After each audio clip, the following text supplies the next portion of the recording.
우리 하나님 말씀 같이 보겠습니다. 구약 성경 열왕기상 2장 우리 1절 말씀부터 12절 말씀까지 한 목소리로 같이 읽겠습니다.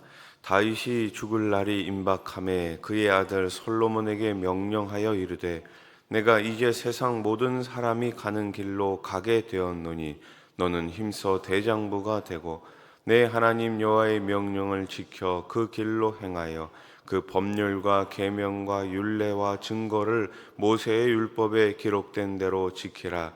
그리하면 내가 무엇을 하든지 어디로 가든지 형통할지라. 여호와께서 내 일에 대하여 말씀하시기를 만일 내 자손들이 그들의 길을 삼가 마음을 다하고 성품을 다하여 진실이 내 앞에서 행하면 이스라엘 왕위에 오를 사람이 내게서 끊어지지 아니하리라 하신 말씀을 확실히 이루게 하시리라. 수르야의 아들 요압이 내게 행한 일 곧 이스라엘 군대의 두 사령관 넬의 아들 아브넬과 예델의 아들 아마사에게 행한 일을 내가 알거니와 그가 그들을 죽여 태평 시대에 전쟁의 피를 흘리고 전쟁의 피를 자기의 허리에 띤 띠와 발에 신은 신에 묻혔으니 내 지혜대로 행하여 그의 백발이 평안히 수올에 내려가지 못하게 하라. 마땅히 길르앗 바르실레의 아들들에게 은총을 베풀어 그들이 내 상에서 먹는 자 중에 참여하게 하라. 내가 내 형 압살롬의 낯을 피하여 도망할 때에 그들이 내게 나왔느니라. 바오림 베냐민 사람 게라의 아들 시므이가 너와 함께 있나니 그는 내가 마하나임으로 갈 때에 악독한 말로 나를 저주하였느니라. 그러나 그가 요단에 내려와서 나를 영접함으로 내가 여호와를 두고 맹세하여 이르기를 내가 칼로 너를 죽이지 아니하리라 하였노라. 그러나 그를 무지한 자로 여기지 말지어다. 너는 지혜 있는 사람이므로 그에게 행할 일을 알지니 그의 백발이 피 가운데 수월에 내려가게 하라. 다윗이 그의 조상들과 함께 누워 다윗성에 장사되니 다윗이 이스라엘 왕이 된 지 40년이라. 헤브론에서 7년 동안 다스렸고 예루살렘에서 33년 동안 다스렸더라. 솔로몬이 그의 아버지 다윗의 왕위에 앉으니 그의 나라가 심히 견고하니라. 아멘. 유언은 죽음을 앞둔 사람이 자기 인생의 마지막에 남기는 절실한 말입니다. 죽음을 직감한 다윗 왕도 오늘 솔로몬에게 유언을 남기죠. 솔로몬은 이제 왕으로서 백성을 다스리는 중대한 위치에 서게 됩니다. 그 일을 제대로 감당하는데 필요한 자세를 다윗은 유언으로 남기게 됩니다. 첫째로 다윗이 남긴 유언이 무엇입니까? 대장부처럼 굳건하게 임하라는 것입니다. 2절 말씀 다시 보세요. 내가 이제 세상 모든 사람이 가는 길로 가게 되었노니 너는 힘써 대장부가 되고. 아멘. 사람들은 누구나 전혀 경험해 보지 못한 지위와 역할을 맡게 되면 새로운 일에 대한 기대와 함께 두려움을 갖게 됩니다. 자신이 그 지위에 합당한 역할을 할 수 있는가에 대한 의구심과 부담이 밀려옵니다. 다윗은 이제 20대에 접어든 솔로몬이 왕이라는 막중한 지위를 부여받으면서 느낄 중압감을 그 누구보다도 잘 알고 있었습니다. 그래서 다윗은 솔로몬에게 힘써 대장부가 되라고 유언을 남깁니다. 그리고 강한 대장부가 되는 비결이 무엇인지 이어서 설명해 주지요. 우리 3절 말씀 같이 읽겠습니다. 내 하나님 여호와의 명령을 지켜 그 길로 행하여 그 법률과 계명과 율례와 증거를 모세의 율법에 기록된 대로 지키라. 그리하면 내가 무엇을 하든지 어디로 가든지 형통할지라. 아멘. 무엇을 하든지 어디로 가든지 형통했던 사람이 바로 본인 다윗이었습니다. 다윗이 이렇게 형통할 수 있었던 이유는 하나님이 다윗과 함께 하셨기 때문입니다. 그 비결을 지금 아들 솔로몬에게 이야기해 주고 있는 거예요. 너는 대장부처럼 강건하고 굳세야 되는데 다른 것에 굳세는 것이 아니라 말씀을 지키고 계명을 지키고 율례와 증거를 지킴에 있어 담대하라, 이렇게 이야기하고 있는 것이죠. 마치 모세가 죽은 후에 여호수아가 그 다음 지도자가 됩니다. 여호수아 1장에 볼 것 같으면은 여호와께서, 하나님께서 여호수아에게 찾아오시죠. 그때 하셨던 말씀도 이와 같은 말씀이 아니겠습니까? 그렇다면 이 말씀을 통해 가지고 오늘 우리가 알 수 있는 것이 뭐예요? 우리도 이 땅에서 대장부처럼 굳세고 강하게 살기 위해서는 하나님의 말씀을 가까이 하고 하나님의 사랑을 사랑하고 하나님의 말씀을 지켜야 할 줄로 믿습니다. 그 말씀을 지킬 때 우리는 이 땅 가운데 매일매일 이길 수 있는 거예요. 나를 이길 수 있고 사단을 이길 수 있고 이 세상을 이길 수 있음을 꼭 믿으시기 바랍니다.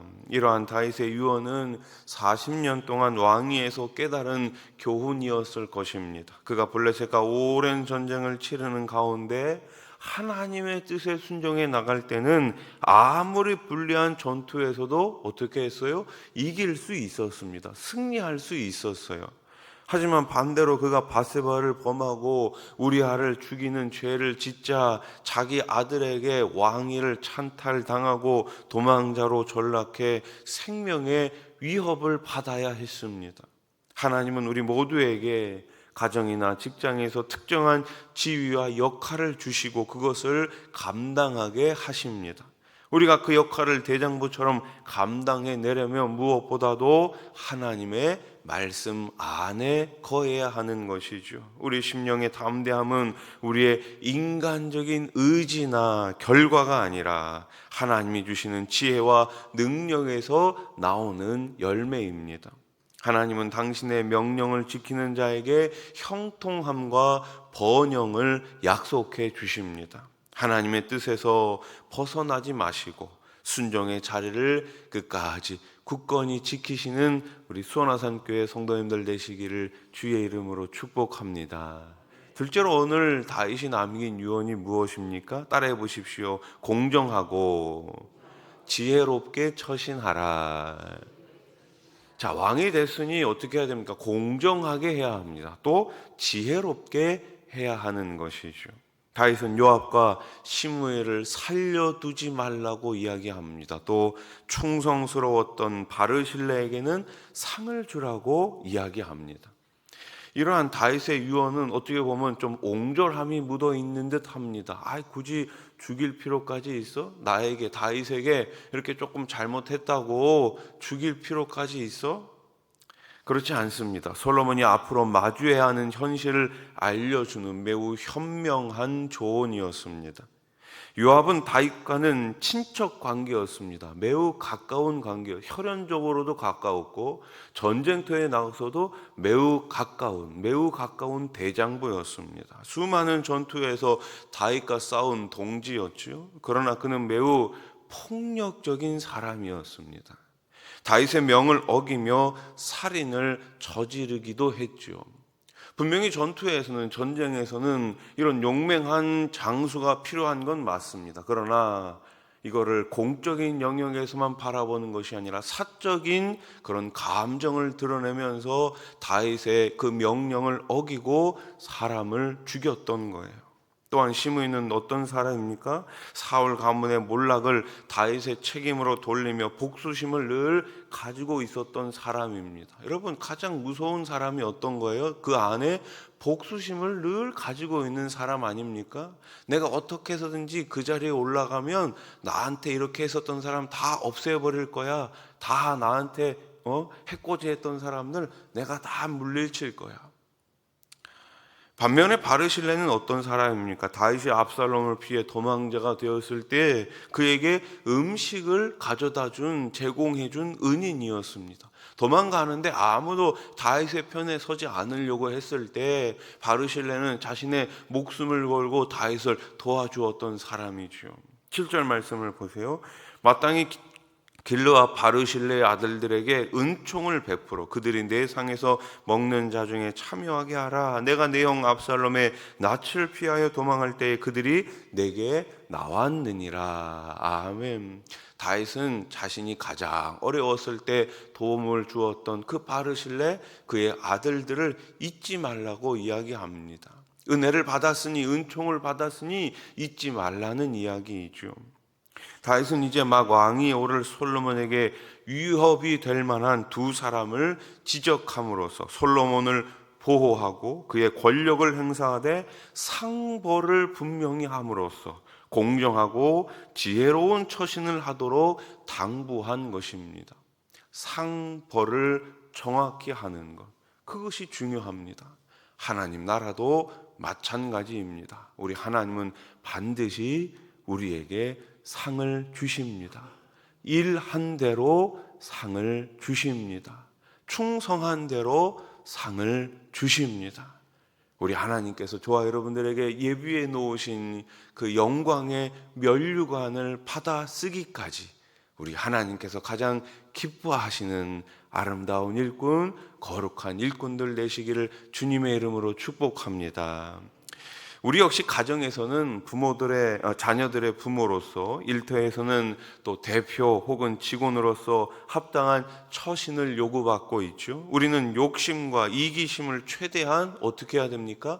자제하면서 하나님이 주시는 공의와 분별력으로 불편부당한 처신을 하며 살아야 합니다. 솔로몬이 공정한 상벌을 통해 국가를 바로 세울 수 있었듯이 공정함을 통해 가정과 일터에서 하나님의 뜻을 세워나갈 수가 있는 것이죠. 말씀을 정리해 봅시다. 하나님이 주신 지혜에는 담대함과 공정함이라는 자세가 요구돼요. 다윗의 유언은 왕이 된 솔로몬에게 그런 태도를 가르쳐주고 있습니다. 하나님이 맡기신 지혜에서 우리가 담대함과 공정함을 잃지 않는 유일한 비결은 무엇입니까? 하나님의 말씀 안에 거하는 것입니다. 오늘 하루도 여러분 모두가 하나님의 말씀 안에 거하시고 그 말씀을 따라가며 하나님 주시는 은혜와 복 가운데 살아가시기를 우리 주님의 이름으로 축원합니다. 기도드리겠습니다. 하나님 아버지 감사합니다. 오늘 다윗은 솔로몬에게 유언을 남깁니다. 담대함과 공정함에 대해서 이야기를 합니다. 우리가 안에 두려움이 남아 있습니까? 하나님 아버지, 이 안에 있는 두려움 다 물리쳐 주시고 끝까지 우리 주님 말씀 안에 거하는 담대함을 허락해 주시옵소서. 세상에 아무리 우리를 공격하고 유혹하고 넘어뜨리려 할지라도 말씀 안에 거하면 그곳이 가장 안전한 곳임을 깨닫게 해주시고 언제든지 주님 주시는 말씀 붙들고 새 힘 얻어 이 세상에서 당당하게 살아가는 거룩한 백성들, 성도들 되게 해 주시옵소서. 하나님 아버지, 이 나라 이 땅을 우리 하나님 긍휼히 여겨주시고 특별히 저 풍력당에 가서 마음껏 주님 이름 부를 수 있는 날을 허락해 주시옵소서. 공산 정권이 무너지게 하시고 저 풍력당 가서 주님 이름 부르며 온 천하 방방곡곡 삼천리 방방곡곡 교회 예배당 세우며 예수님 찬양하고 예수님 예배하는 이 나라 이 민족 되게 해 주시옵소서. 오늘부터 또 사전선거가 시작이 됩니다. 우리 하나님 긍휼히 여겨주시고 일할 수 있는 일꾼들이 세워지게 해 주시옵소서. 나라를 사랑하고 백성들을 사랑하고 백성들을 걱정하는 그런 사람들이 당선될 수 있도록 우리 하나님 친히 역사해 주시옵소서. 하나님 아버지, 오늘 새벽에도 여러 가지 기도 제목을 가지고 주님 앞에 나왔습니다. 두 손 들어 기도할 때 우리 하나님 하늘문 넓게 여시고 응답해 주시옵소서. 복 내려 주시옵소서. 마음의 상처를 주님 앞에 내려놓습니다. 몸의 질병을 주님 앞에 내려놓습니다. 우리 하나님 다 들으시고 치유해 주시옵소서. 예수님의 이름으로 기도드립니다. 아멘.